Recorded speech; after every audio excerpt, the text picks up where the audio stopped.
"Why aren't you speaking to me?" I asked, puzzled by the sudden silence. "I've chosen not to engage with strangers," came the reply. Accepting this response, I prepared to leave.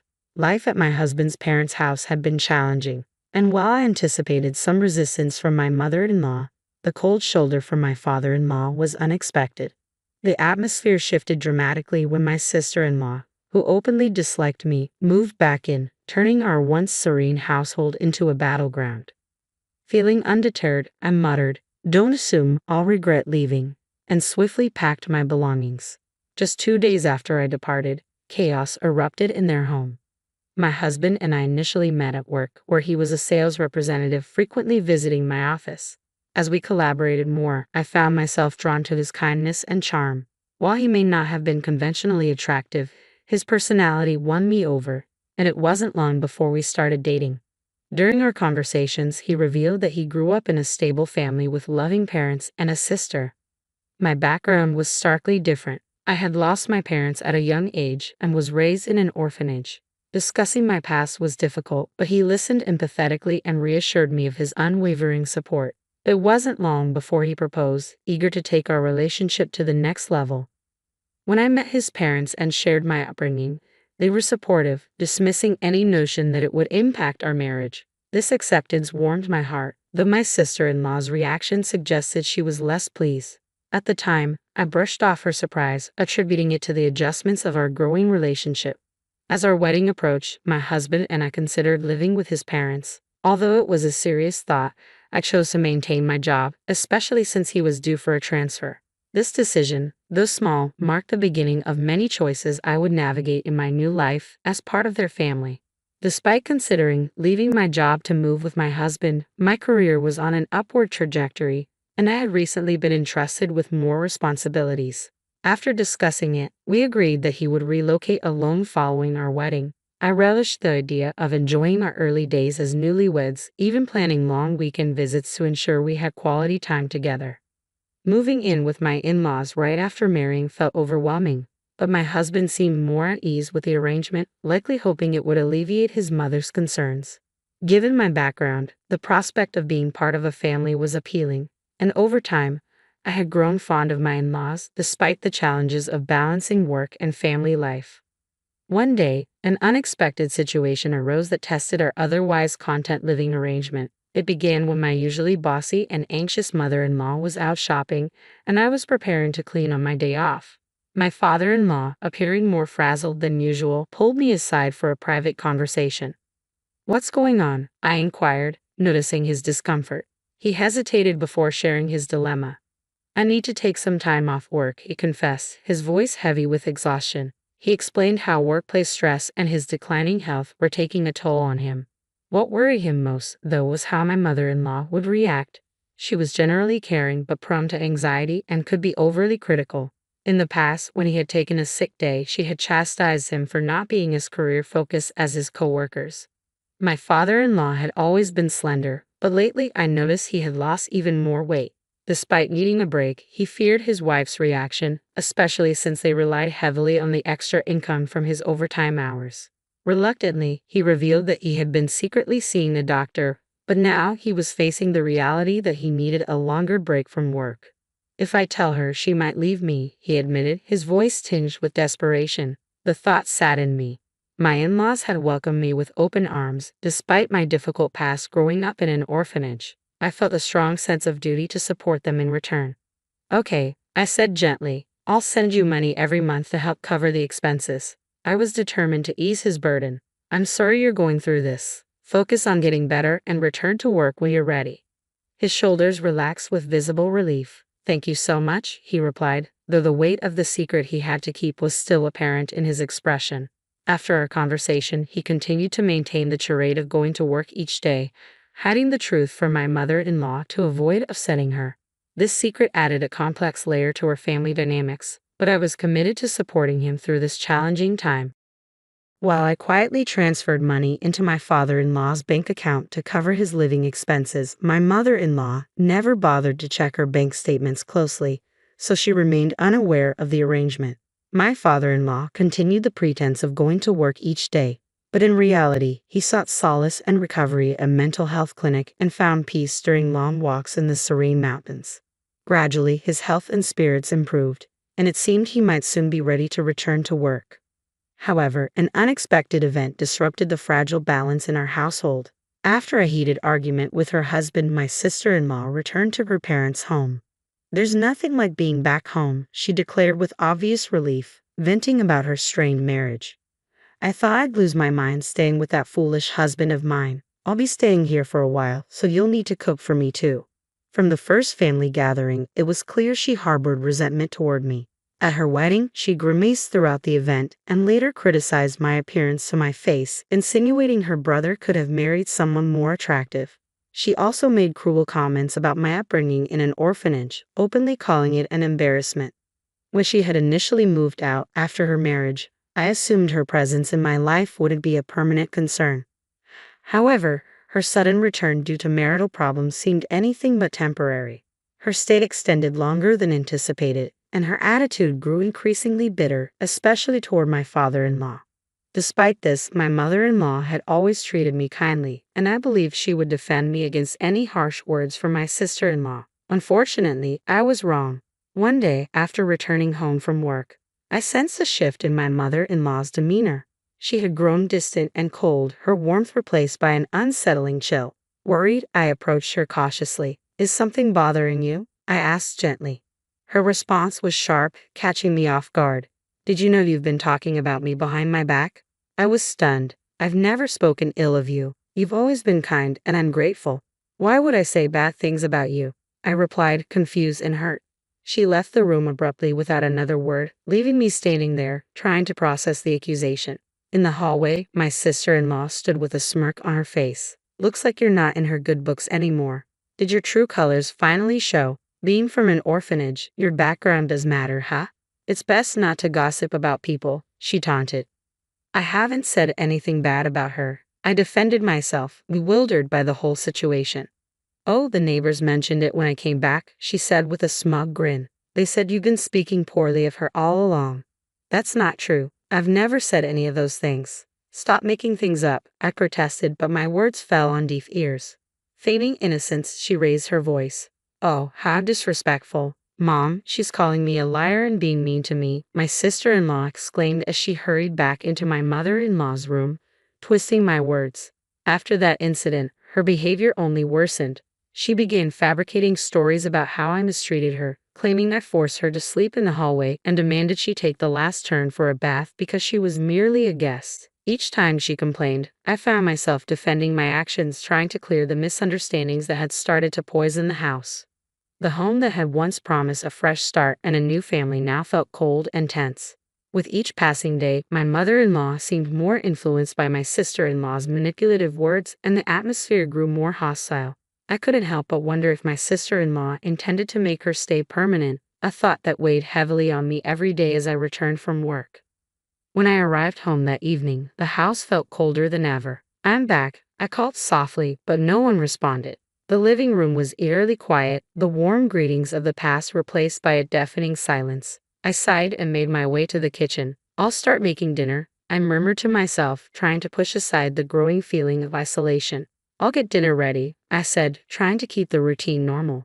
But as I walked into the dining area, I was surprised to find my mother-in-law, father-in-law, and sister-in-law already seated, eating sushi together. My sister-in-law smirked when she saw me. "Oh, look who's here. Someone who isn't family. You weren't planning on having sushi, were you?" My mother-in-law kept her eyes glued to the television, ignoring my presence entirely. Trying to mask my hurt, I replied, "If you wanted sushi, you should have told me. I came straight home from shopping." No one said anything about wanting sushi. My sister-in-law shot back dismissively, then turned to her parents with a cheerful tone. "Hey, Mom, Dad, I went out with my friends today and brought back some delicious pudding. Let's eat it together." They indulged in the dessert, continuing to ignore me. Exhausted from work and emotionally drained, I retreated to my room, too weary to confront their blatant exclusion. The following day, my sister-in-law was getting ready for another outing with friends. "Can you drive me to the station?" she asked casually. "I can't. It's a weekday and I have work," I said, my patience wearing thin. Besides, we're not even going in the same direction, and you want to leave around noon. She pouted, trying to manipulate me. Just take the day off. It's fine. Your cute little sis-in-law just wants a ride. She hasn't had a chance to relax since she got married, right? Can't you be a little nicer to her? With all due respect, didn't you go out with friends last night? It seems like you've been going out almost every day since you came back, I countered, refusing to give in. Have work. Please take the bus or the train. She huffed, whispering something to my mother-in-law as I left for work, determined not to let the situation escalate any further. But that evening, the tipping point came. Work had delayed me, and I arrived home late, soaked from the rain, groceries in hand. As I stepped inside, I braced myself for yet another cold reception. Sure enough, they were eating dinner without acknowledging me, continuing the pattern of the last few days. But what awaited me in the courtyard was far worse than their cold shoulders. Under the dim porch light, I saw a pile of my belongings, scattered in the middle of the garden. My designer bag, bought with my first paycheck, shoes that were a birthday gift from my husband, even my work computer, all drenched from the rain. My sister-in-law stood nearby, smirking triumphantly. Having a stranger's things in the house grosses me out, so I threw them out, she sneered. Flaunting a designer bag like that. How arrogant of you. I stood there, stunned, rain pouring down around me as I tried to process the cruelty of what she had done. I turned to my mother-in-law and father-in-law, my voice trembling. Why didn't you stop her? Have I done something to make you believe her lies about me badmouthing you and bullying her? Aren't you upset with her for what she did? I pleaded, desperate for some sign of support. My mother-in-law wouldn't meet my gaze, her eyes fixed on the floor. After a long, uncomfortable silence, she finally muttered, I can't talk to strangers. I can't be friendly with someone who's not family. The words hit me like a slap. Where's my father-in-law? I asked, my voice growing quieter. He had been the one I'd supported during his time off, the only one who had seemed to appreciate my efforts to fit into this family. But as the silence stretched on, the harsh reality of my situation became painfully clear. I had taken on managing the household finances, grateful for being welcomed into the family. But now, when conflict arose, I found myself longing for some support, especially from my father-in-law, whom I had helped when he was struggling. As tensions escalated, I hoped he would stand by me, but instead, he silently walked past me and retreated to his room without a word. That's it for me, I whispered to myself, a mix of resignation and resolve settling in. My sister-in-law, sensing an opportunity to twist the knife, sneered, Oh, are you upset? I'm sorry, not really. I never liked you from the start, you know, coming from an institution and all. Just don't regret leaving. Good riddance, I retorted sharply, the decision crystal clear now. It was time to leave. I quickly packed my belongings, feeling the weight of the realization that even though my father-in-law might worry about losing my financial support, he hadn't made any move to stop me or defend me. His silence was the final straw. Driven by the need to escape this toxic environment, I didn't even bother discussing the issues with my husband before leaving. A nagging suspicion crept into my mind. Perhaps my mother-in-law hadn't told him about his sister's return or the conflicts that followed. If he had known, surely he would have reached out, knowing how strained relations were between us. But there had been no word from him, and a part of me feared that perhaps he, too, had been influenced by his family's narrative. With a heavy heart, I got into my car and drove straight to my husband's new job location, far away from this suffocating place. As I drove, doubts clouded my mind, about his loyalty, about our future together. Maybe, just maybe, he had already chosen his side. I feared that divorce might be the only solution. Upon arriving at his apartment, I found it empty. He was likely still at work, caught up in end-of-month tasks. As I sat in the dimly lit living room, the door clicked open, and soon my husband walked in. His face lit up with surprise and delight. What? You're here.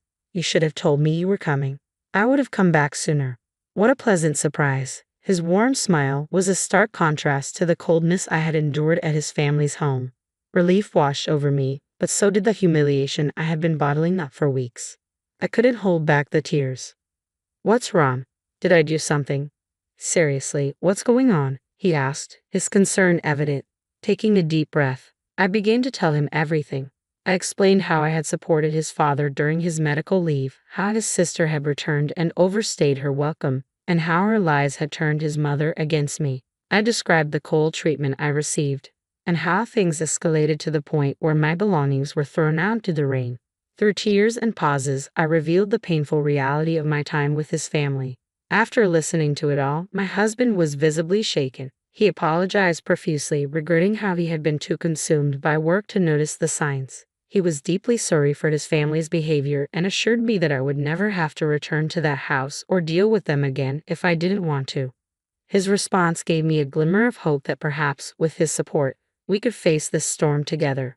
While I couldn't yet imagine forgiving his family, my husband was resolute. He was determined to sever ties with his parents and sister, declaring that he would also stop providing financial support to his father. That night, for the first time in what felt like ages, I felt a massive burden lift from my shoulders. The stress and heartache I had carried dissolved, and I slept soundly beside him.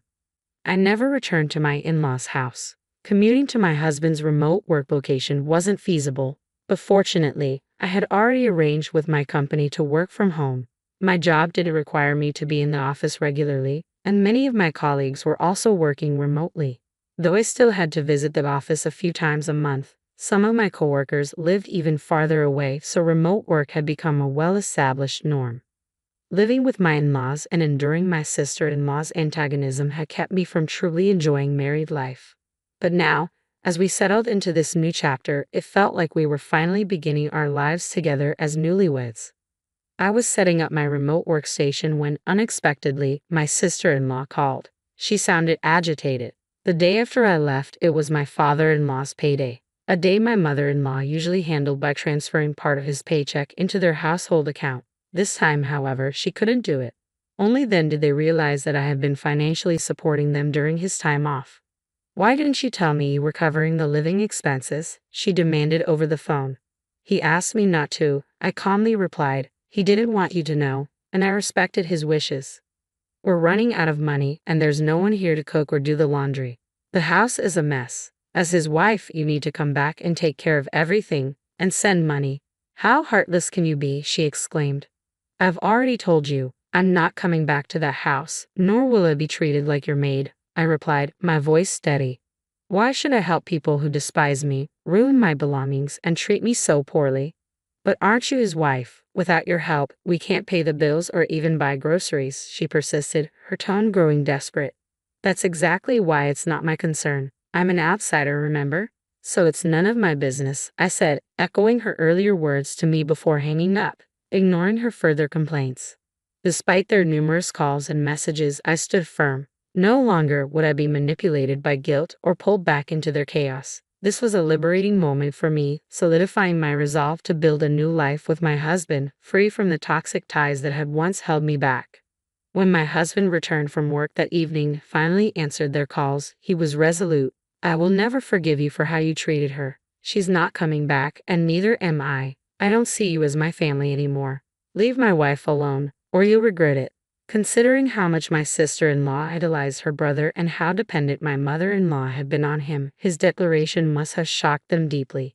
A few days later, my father-in-law called, his voice thick with desperation. He explained how unbearable life had become with my mother-in-law and sister-in-law and pleaded with me to resume the financial support. Although they had initially welcomed me into their family, despite my background, their failure to support me when I needed it most was unforgivable. I owed them nothing. "I will never assist you again," I told him, and ended the call. In an act of sheer desperation, my mother-in-law and sister-in-law showed up at my workplace, hoping to cause a scene. Anticipating their behavior, I had already informed my company of the situation, and security was on high alert. They caused a commotion, demanding that the company force me to send money back to their household. When my husband found out, he was livid. He advised me to report them to the police. My colleagues were incredibly supportive, encouraging me to stay focused on my life and work, far removed from the toxic environment of my in-laws. The stress, however, took a heavy toll on my father-in-law, whose health declined rapidly under the pressure from my mother-in-law and sister-in-law. Eventually, he had no choice but to quit his job. Meanwhile, my sister-in-law attempted to return to her husband's family, but they refused to take her back. Word of her dramatic outbursts at my workplace spread quickly, further damaging her already troubled marriage, which soon led to divorce. With no support, my in-laws and sister-in-law moved into a modest apartment and took on part-time jobs to make ends meet. As for my husband and me, we were finally enjoying peaceful, fulfilling days together. Our home had become a sanctuary of love and support, far from the strife we had endured. Recently, we received wonderful news. We are expecting a child. The anticipation of meeting our baby fills us with joy, and we cherish every moment of this special time together.